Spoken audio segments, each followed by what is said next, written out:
Hello everyone, welcome back to my channel. শুরু করছি একটি ভিডিও টাইটেল থাম্বনেল দেখে বুঝতেই পারছো যে ভিডিওটা হতে চলেছে অবশ্য করে ইনসাইড আউটকে নিয়ে। আমি এখানে দুটো বিষয় নিয়ে কথা বলবো। দুটো বিষয় হচ্ছে যেটা ওদের 4 দিন আগেকার একটা ভিডিওতে, যেটা নিয়ে ওদের কমেন্ট সেকশন ভরে গেছিলো এবং এখনও ওদের কমেন্ট সেকশনে সেই কমেন্টস আসছে। এবং আরেকটি বিষয় যেটা আমি ভীষণ অবাক হয়েছি, সেই বিষয়টা নিয়েও আমি কথা বলবো। তাহলে আমার টপিক থাকছে আজকে দুটো। প্রথমেই বলি, এই ভিডিওটি সম্পূর্ণ নিরপেক্ষভাবে করা হচ্ছে, এখানে কোনো পক্ষপাতিত্ব নেই। যেটা রিয়েলিটি, যেটা ফ্যাক্ট, যেটা দেখছি সেটা নিয়েই কথা বলছি, ঠিক আছে? এখানে কাউকে ছোট করা, কাউকে বড় করা এরকম কোনো ব্যাপার নেই। যেহেতু সোশ্যাল মিডিয়ায় এই বিষয়গুলো আসছে এবং এগুলো নিয়ে মানুষ আলোচনা করছে কমেন্ট সেকশনে, তো সেই দেখে আমি ভিডিওটা করছি। প্রথমেই বলি, একটা এনার্জি ক্রাইসিসের মধ্য দিয়ে আমরা প্রত্যেকেই যাচ্ছি। তো সেখানে ধরো আমাদের যে পিএম আছেন, তো তিনি একটা বলেছেন যে আমাদের এখন যেমন অনেক কিছু জানো, গোল্ড কেনা যাবে না, বা আমাদের যে একটা ফুয়েল সংকট চলছে, তো সেগুলোতে আমরা যাতে একটুখানি মানে একটু বাঁচিয়ে চলি, ঠিক আছে? যাতে গাড়ি করে, এমনকি আমরা এটাও দেখছি যে অনেক জাজ বা অনেক হয়তো অনেকেই আছেন যারা চাইলেই তারা কারে করে যেতে পারেন, কিন্তু না, তারা কিন্তু সাইকেল চালিয়ে, একজন জাজ দেখলাম যাচ্ছে। তো এইরকমভাবে এক্সাম্পলগুলো দেখানো হচ্ছে যাতে সাধারণ মানুষ ইন্সপায়ার হয়, ঠিক আছে? তো ওরা 4 দিন আগের যখন ভিডিওটা করেছিল, সেখানে যখন ওই 17 ঘন্টার অরুণাচল প্রদেশ ওরা যাবে বাই রোড, তো সেইটাতে প্রচুর কমেন্টস এসছে এবং ওদেরকে মানে গালাগালিতে ভরিয়ে দিয়েছে, ঠিক আছে? ওরা অ্যাজ ইউজুয়াল কোনো রিয়াকশন দেয়নি। এবারে কথা হচ্ছে, মানে ম্যাক্সিমাম মানুষের এটাই বক্তব্য যে তোমরা একজন ইনফ্লুয়েন্সার হয়ে তোমরা কি করে এই জিনিসটা তোমরা করছো, ঠিক আছে? তোমরা কি করে যাচ্ছ, তোমরা কি করে কি করছো? দেখো, আমাদেরকে দুটো বিষয় মাথায় রাখতে হবে, ঠিক আছে? একটা হচ্ছে ইনফ্লুয়েন্সার আর বড় ব্লগার, এই দুটো জিনিস কিন্তু এক হতে পারে না। আমি বলি, আজকে আমি একটা 3 মাস আগের একটা পডকাস্ট দেখলাম, যেখানে সঞ্জু বড়াই, তোমরা হয়তো অনেকেই ওনার ভিডিও দেখো, আমিও ভিডিও দেখে আমার ভীষণ ভালো লাগে। তো হঠাৎ করে দেখলাম আমার ব্রাউজারে ওটা এসছে, তো আমি দেখলাম 3 মাস আগের একটা ওনার ইন্টারভিউ। তো সেখানে উনি, আমি না অবাক হয়ে গেলাম আমি নিজেও। আমি যে 43 মিনিটের ছিল, মানে মোটামুটি 40 মিনিটসের ওপরে ছিল। তো আমি পুরো ওই টাইমটা আমি একটুও স্কিপ করিনি বা কোথাও আমি অন্য ভিডিও দেখার কথাও ভাবিনি। হ্যাঁ, আমি কিন্তু পুরো দেখে গেলাম। মানে আমি সোজা কথা বলতে, মানে ওনার ভিডিও দেখে আমি অনেক কিছু শিখলাম, জানলাম, এবং আমার মানে একবারও মনে হলো না যে আমি ওটা ব্রেক করি, আমি একটা অন্য কিছু দেখি, ভালো লাগছে না। তো এই যে আমি পুরো জিনিসটা দেখলাম, ঠিক আছে, এই যে আমি ইনফ্লুয়েন্স হলাম, এইটাকেই আমার ওনার দ্বারা, তো উনি একজন আমার কাছে ইনফ্লুয়েন্সার। কিন্তু এই যে ধরো আজকে দেখো, এখানে কাউকে ছোট করার ব্যাপার নেই, এদের কথা বলা হচ্ছে।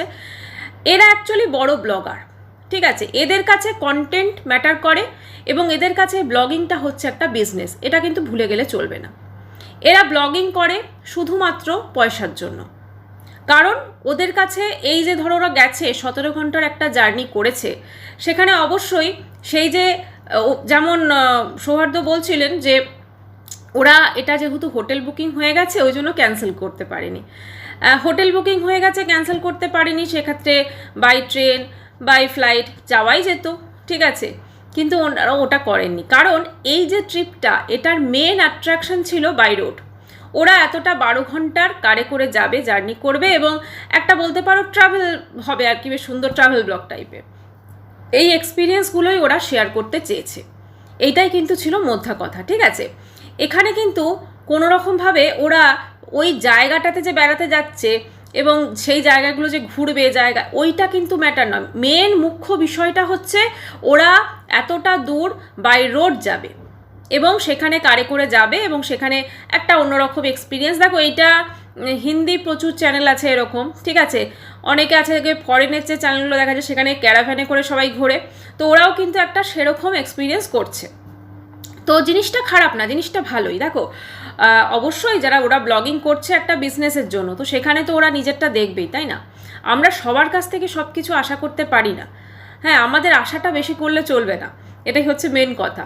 কিন্তু ওরা যেভাবে এটাকে প্রমোট করছে বা যেভাবে করছে, তাহলে ওদের দেখা দেখি কেউ মনে করবে যে চলো আমরাও যাই, অবশ্যই একটা জ্বালানি সংকট হবে। এবার দেখো, এবার আমরা রিয়েলিটিতে আসি।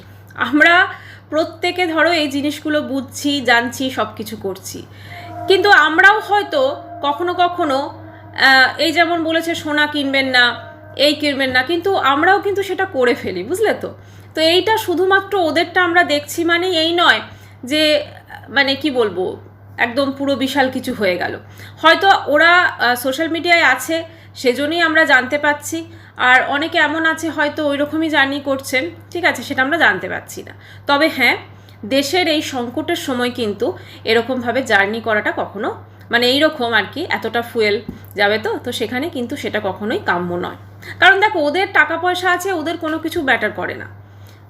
ওরা খুব ভালো করে জানে যে আমাদের কাছে প্রচুর অপশন, আমাদের টাকা পয়সা আছে, আমরা যা খুশি করতে পারি, এই ব্যাপারটা ওদের চলে এসেছে, ঠিক আছে, যার জন্য কিন্তু এটা ওদের কাছে কোনো ম্যাটার করে না। এছাড়া ধরো এখন তো আমরা পিএম আমরা দেখতেই পাচ্ছি, মেলোডি, আশা করি তোমরাও প্রত্যেকে দেখেছো। তো ব্যাপারটা কী বলো তো, একটা আসে মাঝে মাঝে এরকম, আবার সব কিছু ঠিক হয়ে যায়। কিন্তু হ্যাঁ, দেশের সংকটের সময় আমাদের প্রত্যেককে একসাথে মিলে কিছু স্যাক্রিফাইস তো অবশ্যই করতে হয়, ঠিক আছে। স্পেশালি এই যে ধরো সিলিন্ডারের যে ক্রাইসিস, এটা মনে হয় সবাই কম বেশি আমরা হয়তো ভয় পেয়েছি, ওরে বাবা আমরা যদি না পাই সিলিন্ডার তখন কি হবে। কারণ ইন্ডাকশন, মাইক্রোওভেন বা এয়ার ফ্রায়ারে সবসময় রান্নাবান্না হয় না, ঠিক আছে। তো এটা আমরা ভয় পেয়েছি, হয়তো আমরা ফেস করিনি কিন্তু ভয় পেয়েছি। অনেক জায়গায় ওয়েস্ট বেঙ্গলে ভালো ফেস করা হয়েছে, কিন্তু বাদবাকি বাইরে যেতে আমরা ভয় পেয়েছি। অনেক ক্ষেত্রে প্রবলেম হয়েছে, অনেক ক্ষেত্রে হয়নি। তো এবারে বলি, এই যে ধরো ওদের যে ব্যাপারগুলো, ওরা বেড়াতে গেলেই, এর আগের বারও যখন বেড়াতে গেছিলো প্রচুর নেগেটিভ কমেন্টস আসে, ঠিক আছে, এবং সমস্ত কিছু নিয়ে। এইটার একটা কারণ কি জানো তো, এইটা ঠিক সৌমালির ক্ষেত্রেও হয়েছিল।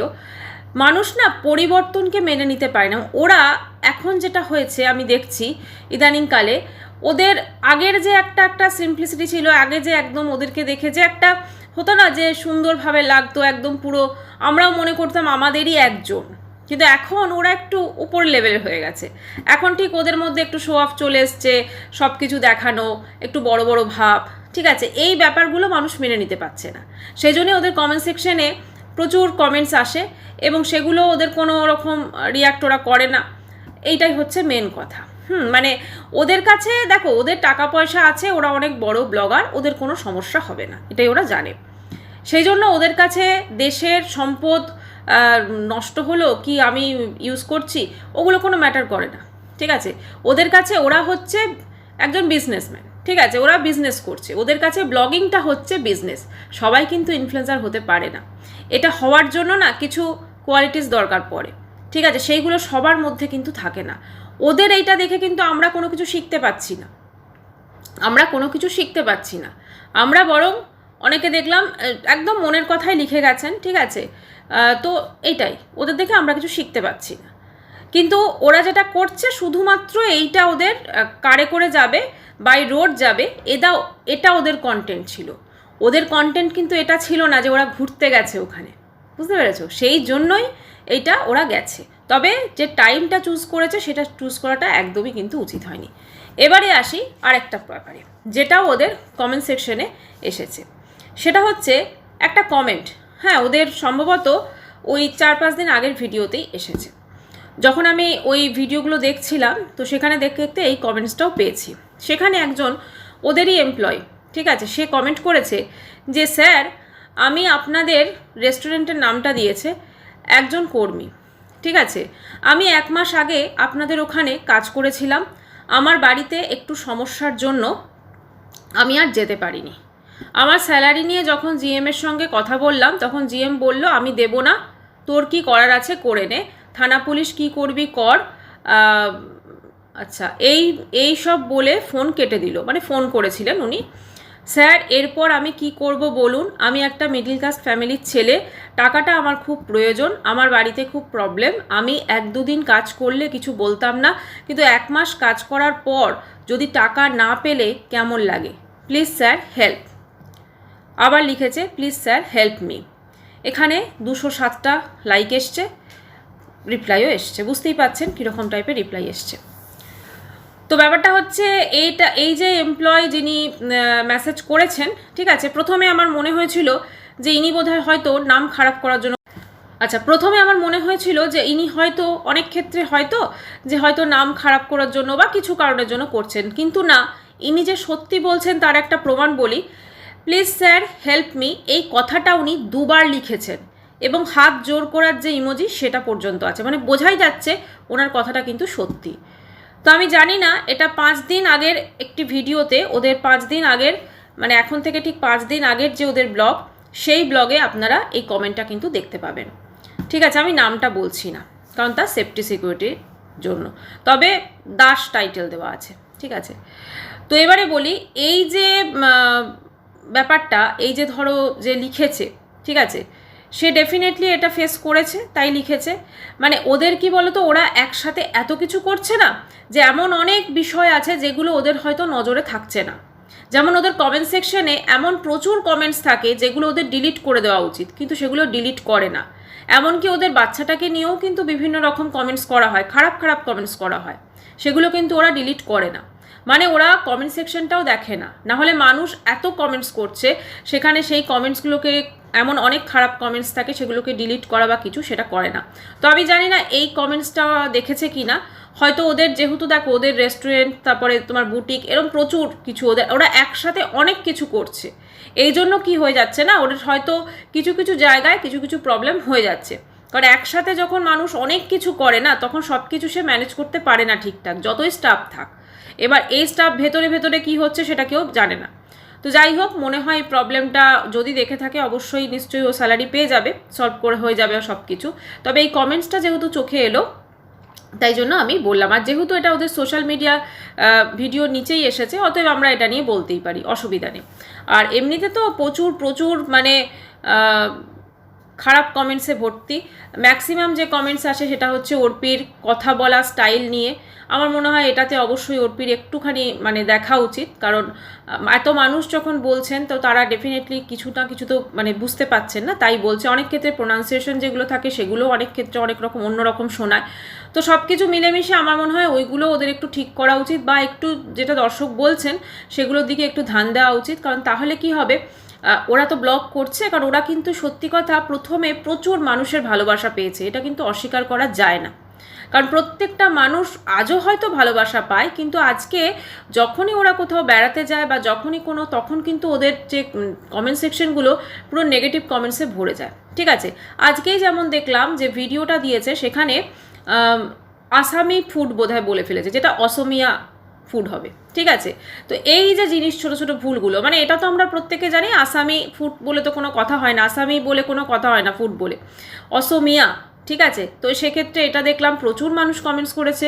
তারপরে ওরা যখন জার্নি করছে, বোধহয় ইউজ টিস্যু বোধহয় ওই ঝুলিয়ে রেখেছে, ঠিক আছে, যেটা আমার ধরার থাকে হ্যান্ডেলের মধ্যে, তো সেখানে দেখলাম সেটা নিয়ে প্রচুর মানুষ বলেছে, কারণ ওর হয়তো খেয়ালও করেনি যে ওই টিস্যুগুলো কিন্তু শো হচ্ছে, যেটা দেখতে খুবই অন্যরকম লাগছে।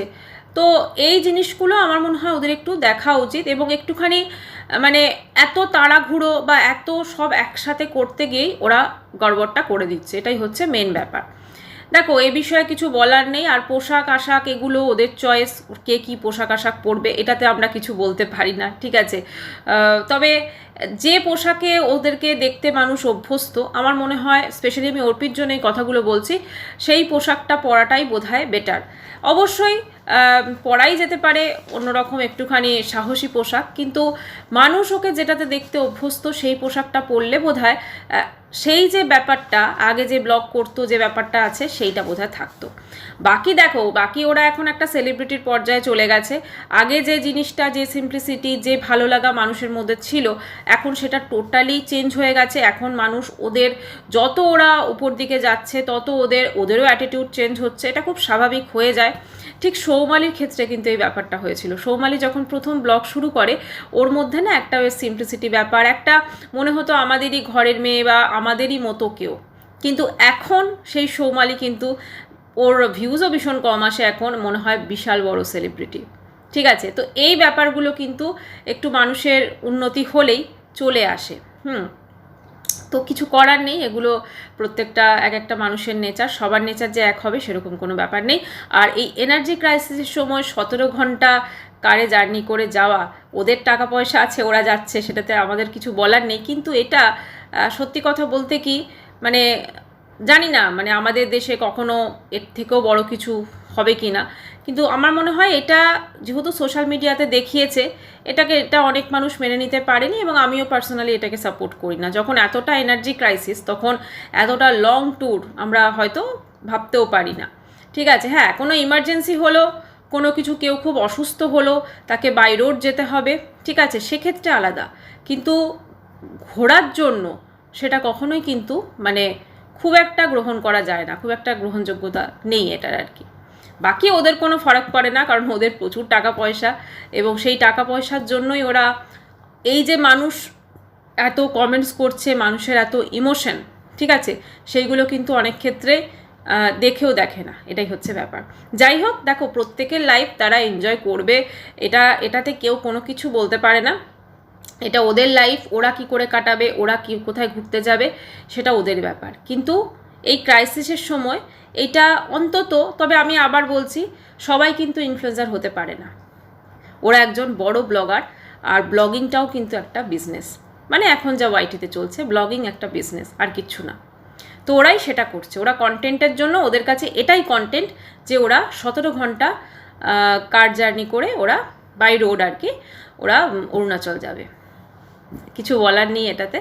তবে হ্যাঁ, ওর বাচ্চাটাকে নিয়ে প্রচুর খারাপ খারাপ কমেন্ট আসে, আমার মনে হয় এগুলো একটু অ্যাটলিস্ট ফিল্টার করা উচিত, কারণ এগুলো খুব একটা ভালো লাগে না। একটা বাচ্চাকে নিয়ে যে কমেন্টসগুলো করে সেগুলো আমার মনে হয় যে করে তারও যেমন করা উচিত না, সেরকম ওদেরও কিন্তু একটু কমেন্ট সেকশনটা একটু দেখা উচিত।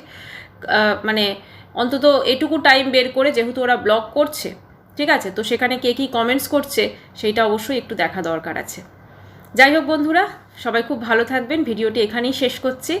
আমরা কাউকে কখনো জাজ করতে পারি না, কিন্তু যেহেতু ওরা সোশ্যাল মিডিয়াতে এই জিনিসগুলো দেখাচ্ছে, ওদের প্রত্যেক দিনকার যে জীবনযাত্রা সেটা আমরা দেখি, এবং সেটা দেখে আমরা আমাদের মতামত যেগুলো সোশ্যাল মিডিয়ায় আমরা দেখছি সেটা অবশ্যই বলতে পারি, তাই না? চলুন ভিডিওটি এখানেই শেষ করি। বাই। চ্যানেলটি ভালো লাগলে অবশ্যই করে সাবস্ক্রাইব করার অনুরোধ রইল। বাই।